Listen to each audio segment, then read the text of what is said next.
નમસ્કાર વિદ્યાર્થી મિત્રો, myself Ojha Rohit from pioneer school.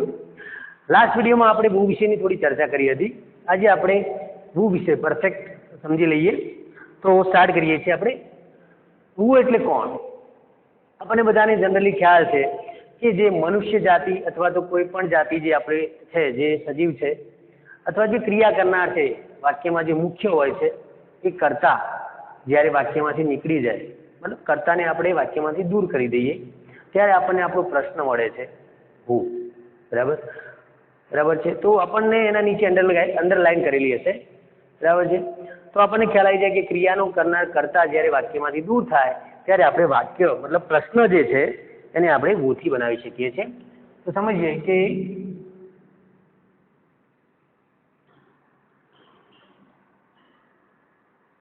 ક્રિયાનો કરનાર કર્તા વાક્યમાંથી દૂર કરવામાં આવે એટલે કે એને નીકાળી દેવામાં આવે ત્યારે WH મૂકવામાં આવે છે.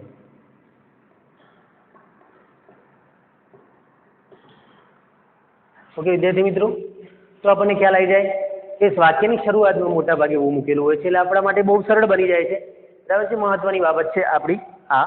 તો હવે સમજીએ વાક્ય રચના પણ આપણે સમજવી પડશે. તો જોઈએ વાક્ય રચના કઈ રીતે બને છે. વિદ્યાર્થી મિત્રો, આપણને વાક્ય રચનાની ફોર્મેટિંગ બધાને ખ્યાલ હશે. તો આપણે સાથે સમજતા જઈશું, કેમ કે હું એક વાક્ય રચનામાં આપણા જે 8મા ધોરણમાં આવતી ટુ બી ના રૂપોની વાત છે એ પણ સાથે ક્લિયર કરી દઈશ. બરાબર છે. તો હુંની વાક્ય રચના બને છે પહેલા તો મૂકવામાં આવે છે હું. ત્યારબાદ જો સાદો વર્તમાન કાળ હોય તો આપણે વર્બ મૂકીએ છીએ અને એની સાથે એસ કે ઈએસ પ્રત્યય લાગેલો છે. જો સાદો ભૂતકાળ છે તો આપણે એની સાથે પાસ્ટ મૂકીએ છીએ. સાદો ભવિષ્યકાળ છે તો આપણે એની સાથે શેલ અને વિલ મૂકીએ છીએ. ધ્યાન રાખજો વિદ્યાર્થી મિત્રો, આપણે બધું સાથે સમજવાની કોશિશ કરીએ છીએ. ઓકે. ચાલુ વર્તમાન કાળ હોય તો ઇઝ એમ આર મૂકીએ છીએ. ચાલુ ભૂતકાળ હોય તો વોઝ વેર. પૂર્ણ વર્તમાન કાળ હોય તો હેવ હેઝ. ઓકે, આ રીતે. ત્યારબાદ આપણું કર્મ હોય છે જેને આપણે ઇંગ્લિશમાં કહીએ છીએ ઓબ્જેક્ટ, અને અધર વર્ડ્સ એટલે કે અન્ય શબ્દો અને પ્રશ્નાર્થ ચિહ્ન. ઓકે. તો જોઈએ વિદ્યાર્થી મિત્રો કે હું સાથે જ્યારે પણ હું વાળું વાક્ય બનાવીએ ત્યારે બધા ટુ બીના રૂપો કાળ પ્રમાણે આપેલા છે. તો જોઈ લઈએ કે ભૂતકાળ હોય તો ભૂતકાળ પાસ્ટ માટે સિમ્પલ પાસ્ટ, આ છે ફ્યુચર માટે simple future, is am are continue present, was were continue past અને હેવ હેઝ પરફેક્ટ પ્રેઝન્ટ. વિદ્યાર્થી મિત્રો, આપણને ખ્યાલ આવતો હશે કેમ કે આપણે થોડી એના વિશે ચર્ચા કરી ચૂક્યા છીએ.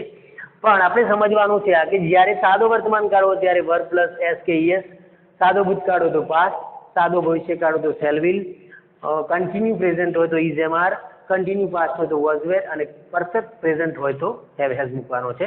વિદ્યાર્થી મિત્રો, આપણે દરેક બાબતને લગતી આપણે ચર્ચા કરવાના છીએ વૂમાં. બરાબર છે. અને આઈ થિંક બધાને આવડે પણ છે એટલે થોડી સરળતા રહેશે. અને જે વિદ્યાર્થી નથી આવડતું એને આપણે શીખવાનું છે. ચલો જોઈએ એક્ઝામ્પલ નંબર 1.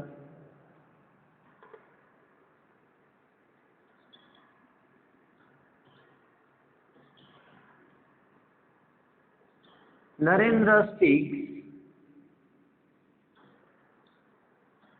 ઇંગ્લિશ. ચલો વિદ્યાર્થી મિત્રો, આપણે 8મા ધોરણના લેવલની થોડી વાત કરીશું. તો નરેન્દ્ર સ્પીક્સ ઇંગ્લિશ. નરેન્દ્ર કરતા છે, સ્પીક આપણું ક્રિયાપદ છે અને ઇંગ્લિશ આપણું કર્મ છે. તો આપણને અંડરલાઈન આપી છે નરેન્દ્રની છે. ચલો બીજું પણ જોઈ લઈએ સાથે.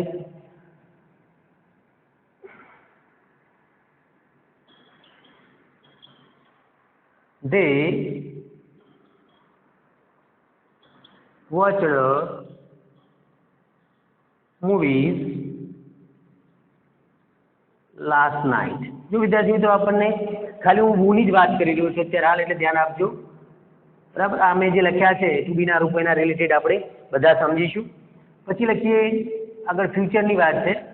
આમ તો ધોરણ 8માં ફ્યુચર આવતું નથી, પણ છતાં પણ આપણે જોઈએ. આઈ shell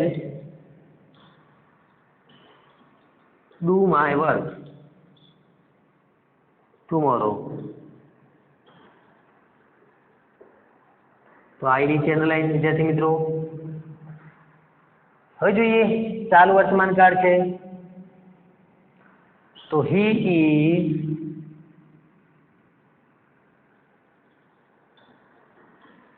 cutting an apple now. ચલો વિદ્યાર્થી મિત્રો આપણે થોડા આટલા વાક્ય જોઈ લઈએ પહેલા. તો આપણને ખ્યાલ આવી ગયો વિદ્યાર્થી મિત્રો કે વાક્યની શરૂઆતમાં આપણું કર્તા આપેલો છે. તો એ કર્તા નીચે અંડરલાઈન હોય તો સમજવાનું છે કે આપણે WH વર્ડ્સ બનાવવામાં થોડી સરળતા રહેશે. આપણે વર્ડ થોડી વાર પછી જોઈએ. વિદ્યાર્થી મિત્રો પહેલા હું થોડું ક્લિયર કરી દઈએ. તો જોઈએ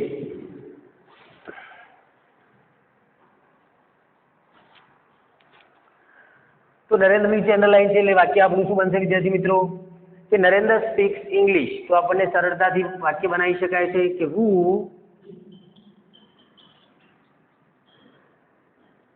સ્પીક્સ ઇંગ્લિશ. થઈ ગયું? હું આવી ગયું વિદ્યાર્થી મિત્રો. ચલો જોઈએ they watched a movie last night. તો હુ watched a movies last night.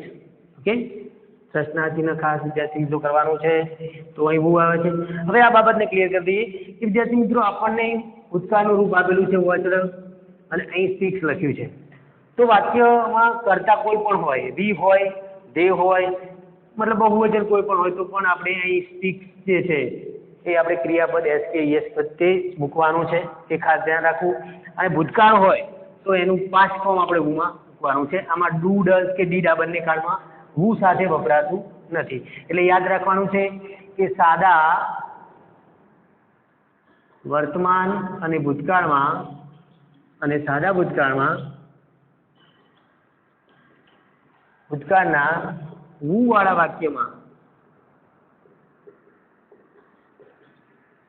વાક્યોમાં do does કે ડીડ મુકાતું નથી. ઓકે, આ ખાસ ધ્યાન રાખવાનું છે વિદ્યાર્થી મિત્રો કે ડુ ડઝ ડીડ મુકાતું નથી. ઓકે, ચલો જોઈએ આઈ shell do my work tomorrow. તો આઈ આપણે નીકાળી દેવાનું છે. તો હુ શેલ. હવે જુઓ આપણે અહીં શેલની વાત કરીએ છીએ તો જનરલી આપણને ખ્યાલ છે કે આઈ આપેલો છે, છતાં પણ આપણે શેલ કે વિલ કોઈ પણ મૂકી શકીએ છીએ. ટુ બીનું રૂપ હુ વિલ ડુ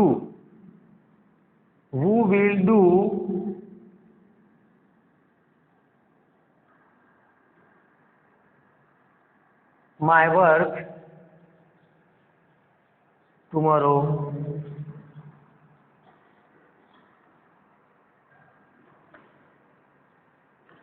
જોઈએ આગળ he is cutting an apple. તો who is cutting an apple. Okay વિદ્યાર્થી મિત્રો આપણને ખ્યાલ આવી ગયા છે. ઓકે, તો આ રીતે આપણે ઊંચી વાક્યો બનાવીએ છીએ. હવે પૂર્ણ વર્તમાનકાળ અને પૂર્ણ ભૂતકાળની વાક્ય રચના પણ આપણને ખ્યાલ આવી જાય, કેમ કે અહીં આપણે વોઝ વેર પણ મૂકવાનું છે. તો જોઈ લે બીજા બે વાક્યો અને આન્સર પણ લખી દઈએ.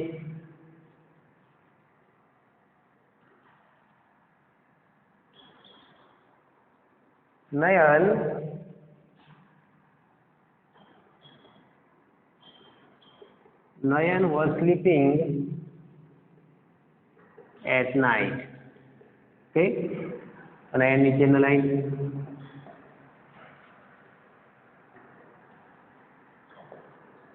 They have joined in the army. Okay, તો આપણને વાક્યમાં કરતા આપેલો છે તો આપણે બનાવવાનું છે WH માં વુ મૂકવાનું છે. તો આપણે નયન અને ધેને કાઢી નાખવાનું છે. તો આપણને ટુ બીના રૂપ ઓલરેડી આપેલા છે સાદા વર્તમાનકાળ અને સાદા ભૂતકાળમાં. આપણે મૂકવાનું નથી હોતું ડુ ડઝ ડીડ, એટલે જોઈએ who was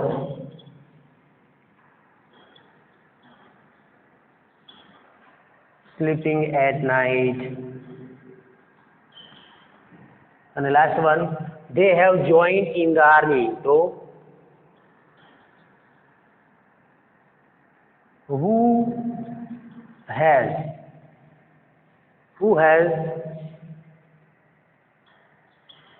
joined in the army. આ રીતે વિદ્યાર્થી મિત્રો ધ્યાન રાખવાનું ખાસ કે આપણે અહીં આપણને હેઝમાં અહીં હેવ આપેલું છે, પણ હુ હેઝ જોઈન કોણ આર્મીમાં જોડાશે. ઓકે, તો આપણને ખ્યાલ આવી જાય છે કે વુનો ઉપયોગ આપણે વાક્યમાં કેવી રીતે કરવાનો છે. ઓકે, તો આપણે બધા જ કાળના વાક્યો simple present tense, simple past, simple future, continue present, continue past અને પરફેક્ટ પ્રેઝન્ટનો આપણે સમાવેશ કરી લીધો છે. તો આ વુની ચર્ચા આપણે તમે આની સ્ક્રીનશોટ લઈ લો, ત્યાં સુધી આપણે બીજો ટોપિક સ્ટાર્ટ કરીએ.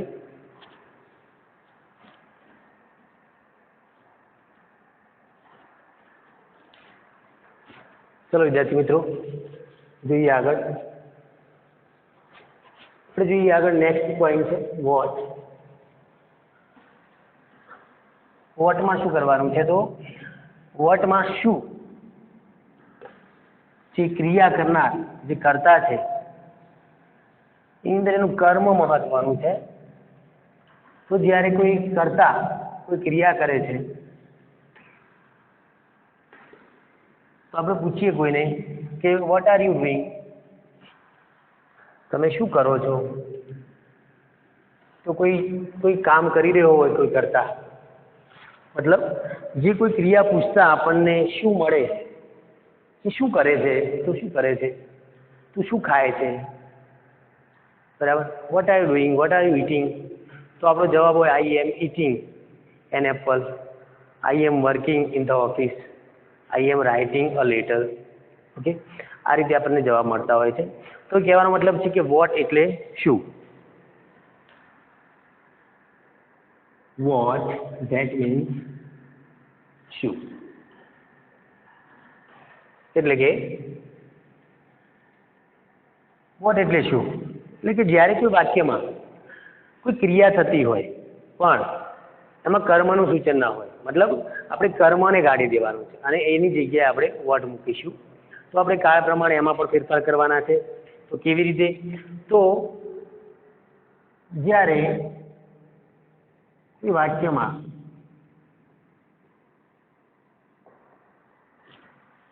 શું પૂછવાથી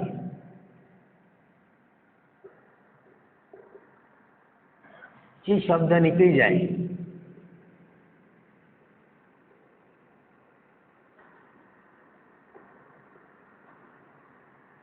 તે આપણું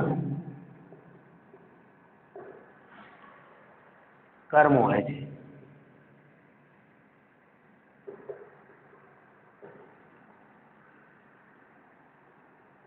ત્યારે તે કર્મને નીકાળતા, કર્મને દૂર કરતા આપણને વોટ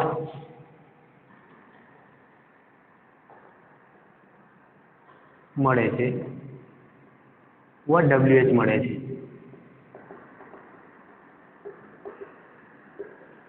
બરાબર છે. તો આપણે એક્ઝામ્પલ દ્વારા સરળતાથી સમજી શકીએ. જ્યારે વોટ આપણે બનાવવાનું છે વોટથી પ્રશ્નાર્થ વાક્ય, તો કોઈ પણ વાક્યમાં કર્મ આપેલું હોય કે કર્મને આપણે દૂર કરીએ ત્યારે આપણને આપણું WH વોટ મળે છે. તો જોઈએ વિદ્યાર્થી મિત્રો વાક્ય રચના. તો સૌપ્રથમ આપણે કર્મને ગાડીશું તો વોટ મૂકીશું. ત્યારબાદ હવે ખાસ કે માત્ર હું વાળા વાક્યમાં જ આપણે નથી મૂકતા ડુ ડઝ, બીજા બધા વાક્યમાં આપણે ડુ ડઝ મૂકવાનું છે. તો વિદ્યાર્થી મિત્રો આપણને ખ્યાલ છે કે ડુ ડઝ કોની સાથે આવે છે, મેં લાસ્ટ વિડીયોમાં પણ ચર્ચા કરી છે, ધ્યાનપૂર્વક જોઈ લેજો. તો જોઈએ શું આપણે સાદા વર્તમાન કાળમાં શું આવે છે? Do does. વોટ પછી ડુ ડઝ પ્લસ કર્તા પછી આવે છે ક્રિયાપદ અને અન્ય શબ્દ અને પ્રશ્નાર્થ ચિહ્ન. વોટ પછી ડુ ડઝ કરતા ક્રિયાપદ અન્ય શબ્દો અને પ્રશ્નાર્થ ચિહ્ન. બરાબર, કેમ કે આમાં કર્મ નીકળી જાય છે એટલે આપણે વાક્યમાં કોઈ જગ્યાએ કર્મ લખ્યું નથી. બરાબર છે. આ છે સાદા વર્તમાન કાળની WH વાક્ય રચના. અને સાદો ભૂતકાળ હોય વિદ્યાર્થી મિત્રો તો આપણે શું કરીશું, તો આપણે એક જ વસ્તુનું ધ્યાન રાખવાનું છે જે હું તમને અહીં સમજાવી દઉં છું, તો બધા વાક્યોમાં આપણને સરળતા રહેશે. તો આ સાદા ભૂતકાળમાં ત્યાં શું આવશે, ઈટ. હવે આપણે કહીએ કે ચલો ભવિષ્યકાળ હોય તો શું આવે, તો ત્યાં શું આવશે વિદ્યાર્થી મિત્રો, શેલ વિલ. આપણે લખી દઈએ છીએ, થોડું ખાસ ધ્યાન રાખજો જેથી આપણને સમજાઈ શકે. Okay, shall will. હવે ચાલુ વર્તમાન કાળ હોય તો શું આપેલું હોય વિદ્યાર્થી મિત્રો, am, is, are, is, am, are આપેલું હોય છે. પછી ચાલુ ભૂતકાળ હોય તો વોઝ, વેર. પૂર્ણ વર્તમાન કાળ હોય તો હેઝ, હેવ કે હેવ, હેઝ. ઓકે, બીજું બધું આપણા વાક્યમાં એ જ રીતે. તો આ વાક્ય રચના છે. તો આપણે બધી અલગ અલગ વાક્ય રચનાઓ શીખીશું તો બહુ ટાઈમ લાગશે. માત્ર આપણે આ જ જગ્યાને યાદ રાખવાની છે કે વોટ પછી શું મુકાય છે, what do you, what does he, what did he, whatever. પણ આપણે આ શબ્દોને યાદ રાખવાના છે. આપણે આની ચર્ચા કરી ચૂક્યા છીએ તો આપણને સરળતાથી ખ્યાલ આવી જશે. તો આપણે પહેલાં થોડા એક્ઝામ્પલ જોઈ લઈએ તો આપણને ખ્યાલ આવે કે જોઈએ. પહેલાં સૌપ્રથમ તો જોઈએ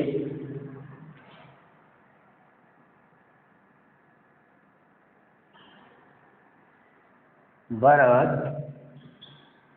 eats an orange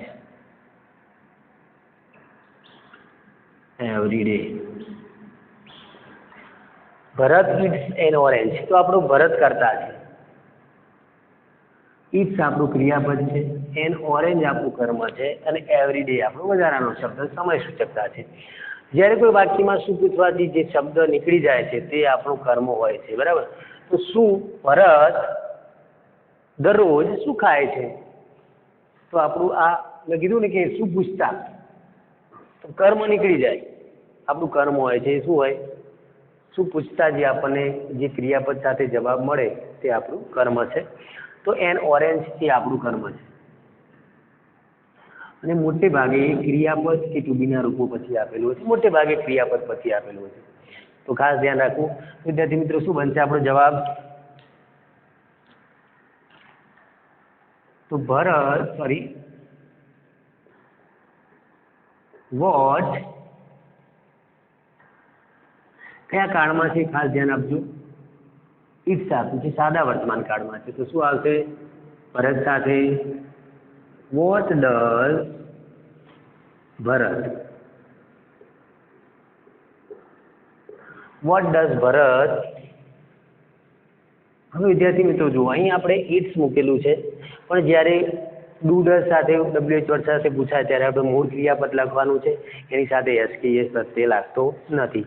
vote does Bharat it every day. તો આપણું એનો ઓરેન્જ શબ્દ નીકળી જાય છે. બરાબર. Vote does Bharat it every day. જોઈએ એક્ઝામ્પલ નંબર 2.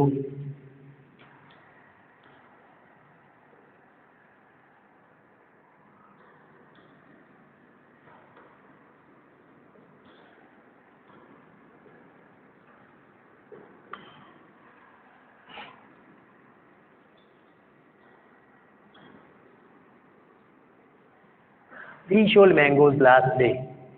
અમે ગઈકાલે, મતલબ લાસ્ટ ડે એટલે ગઈકાલે, મેંગોઝ એટલે કેરીઓ વેચતા હતા. સોલ્ડ એટલે વેચવું, બરાબર, વેચતા હતા.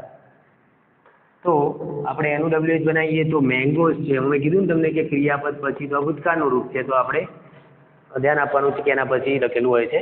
તો મેંગોઝ આપણું કર્મ છે. ઓકે, તો મેંગો નીચે અંડરલાઈન દોરી છે, તો આપણે એનું વાક્ય બનાવીએ.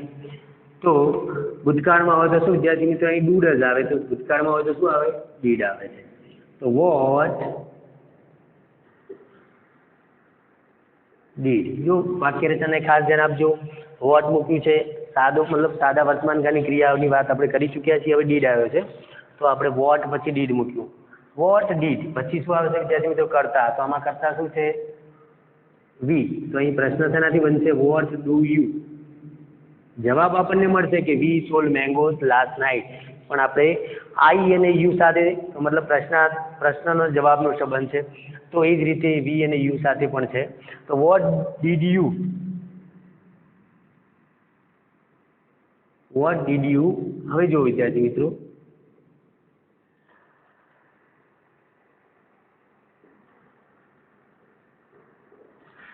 Vote did you sell last day. What યથાવત રહેશે, ડીડ જે છે એ પણ આપણા માટે યથાવત. તો હવે કઈ રીતે મૂકવાનું છે? તો અહીં સોલ્ડ છે એટલે સાદા ભૂતકાળનું વાક્ય છે. તો એને જ્યારે પ્રશ્નાર્થ વાક્ય બનાવીએ ત્યારે આપણે જે હકાર વાક્ય છે એને પ્રશ્નાર્થ વાક્ય બનાવીએ ત્યારે વોટ પછી ડીડ મુકાય છે. ત્યારબાદ આપણે વીનું યુ પ્રશ્ન પૂછીએ છીએ કે vote did you sell last day. તમે ગઈકાલે શું વેચતા હતા? તો જવાબમાં આવે છે કે અમે ગઈકાલે મેંગો કેરીઓ વેચતા હતા. પણ પ્રશ્ન અને જવાબમાં યુ ને આઈ સાથે અને યુ અને વી સાથે સંબંધ હોય. હવે આ મૂળ ક્રિયાપદ, આ ખાસ ધ્યાન રાખવાનું છે કે આ સોલ્ડ છે એ ભૂતકાળનું રૂપ છે, જ્યારે સેલ છે મૂળ ક્રિયાપદ છે. આ ભૂતકાળ અને આ મૂળ ક્રિયાપદ છે. તો આને ખાસ ધ્યાન રાખવાનું કે આપણે મૂળ ક્રિયાપદ મૂકવાનું છે. એમાં અહીં પણ તમને મૂળ ક્રિયાપદ આપેલું છે. આ બાબત છે આપણે સમજતી વખતે હું તમને ફેરફાર કરી આપીશ, તો એ જોઈશું. ચલો જોઈએ હવે ભવિષ્યકાળની બાબત. ભવિષ્યકાળના વાક્યમાં શું ફેરફાર થાય છે? તો જય એન્ડ મન will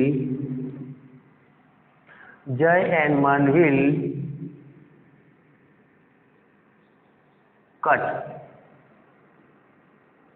an apple.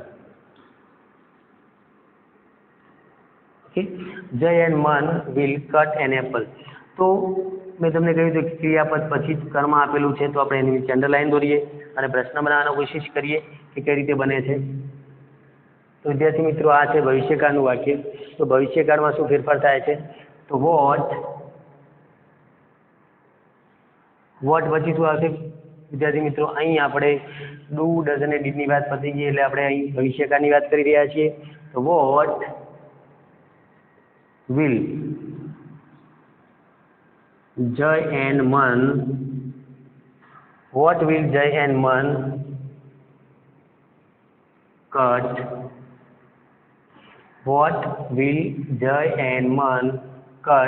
અને એન એપલ નીકળી જાય એટલે આપણું ક્રિયા મતલબ અહીં પૂરી થઈ જાય છે. ઓકે, જય અને મન શું કાપી રહ્યા હશે? શું કાપશે?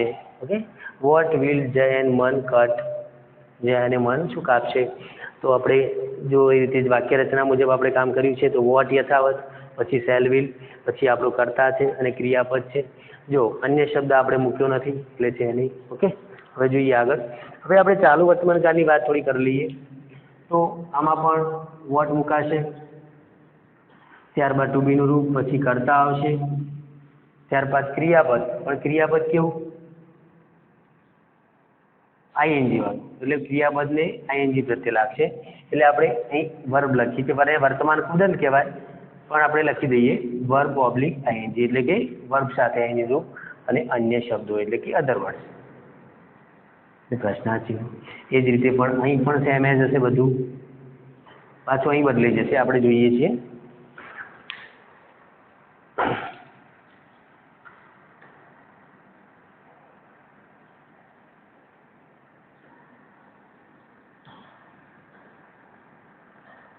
Parthi is reading a storybook now.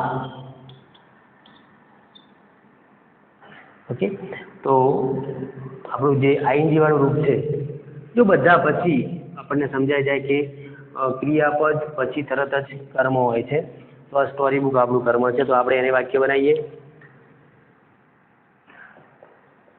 તો વોટ પછી જો વિદ્યાર્થી મિત્રો શું આવે છે? ટુ બીનું રૂપ. ઇઝ એમ આર માંથી આપણે કોઈ પણ લેવાનું છે. તો વોટ ઇઝ હા, બીજું કે આ એક વચનમાં છે એટલે આપણે એ જ લખ્યું છે. વોટ ઇઝ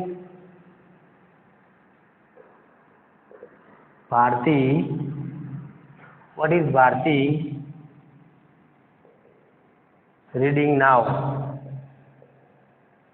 ભારતી હાલ શું વાંચી રહી છે? ભારતી હાલ શું વાંચી રહી છે? ઓકે, તો આ રીતે આપણે પ્રશ્નાર્થ વાક્યો બનાવીએ છીએ. હવે આગળ જોઈએ વોઝ વેર.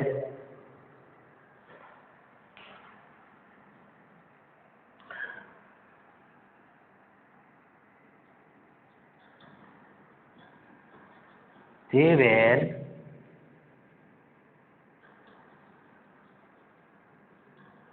sleeping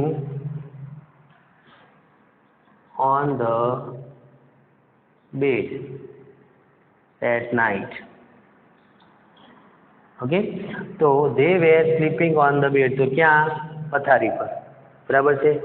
ક્યાં ઊંઘે છે? ક્યાં ઊંઘતો હતો? ક્યાં ઊંઘી રહ્યો હતો? એ રીતે વાક્ય છે. તો આપણું ઓન ધ બેડ એ જગ્યા છે. બરાબર, મતલબ જગ્યાનું સૂચન કરે છે. તો સોરી, આપણે થોડો ફેરફાર કરી દઈએ.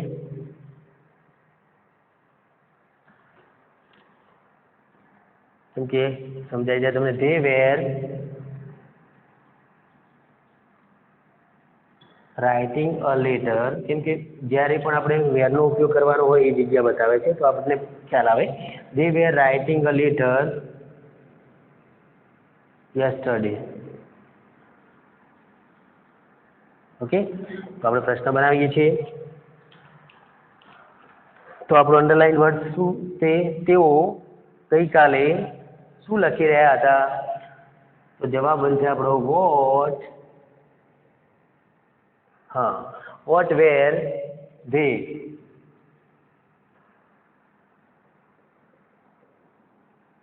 Writing yesterday. વિદ્યાર્થી મિત્રો, હવે આપણે એક પ્રશ્ન રહેશે કે they were writing a letter yesterday, તો આપણને વેર આપ્યું છે. વોટ વેર ધે, કેમ કે આપણે જે ધે છે અહીંયા આપણે ધે લખવું પડશે. બરાબર, એટલા માટે આપણે વેર લખ્યું છે. તમારો પ્રશ્ન એ પણ હોઈ શકે કે સાહેબ અહીં વોઝ ના આવે, પણ ના, આપણો કરતા આપણને જે આપેલો છે એટલા માટે આપણે ખાલી યુ અને આઈ અને વી અને આઈ યુ સાથે સંબંધ સાથ જાળવવાનો છે. આપણે આ ફેરફાર કરવાના છે. ઓકે, તો આ રીતે આપણે વાક્ય બનાવી શકીએ છીએ. હવે લાસ્ટ વન જોઈ લઈએ, હેવ હેઝ.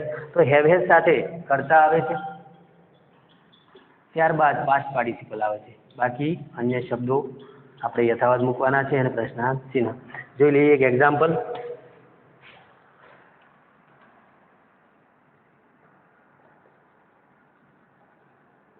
નરેન્દ્ર has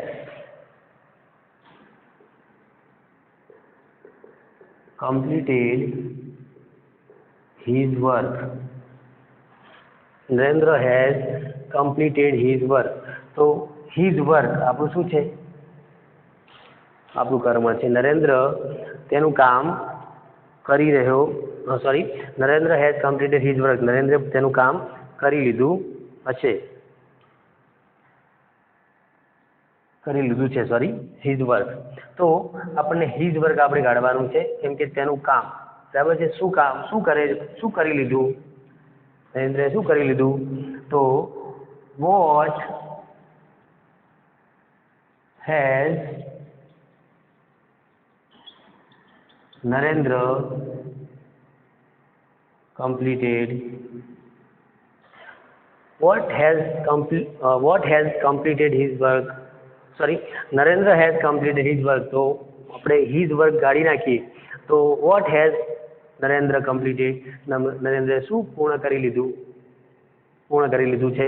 તો આ રીતે વિદ્યાર્થી મિત્રો આપણને ખ્યાલ આવી જાય છે કે કઈ જગ્યાએ ટુ બીના રૂપો અને કેવી રીતે વાક્યને પૂર્ણ કરવાનું છે. તો વિદ્યાર્થી મિત્રો, તમે આની સ્ક્રીનશોટ લઈ શકો છો અને તમારી નોટબુકમાં નોટ ડાઉન કરી શકો છો. Thank you.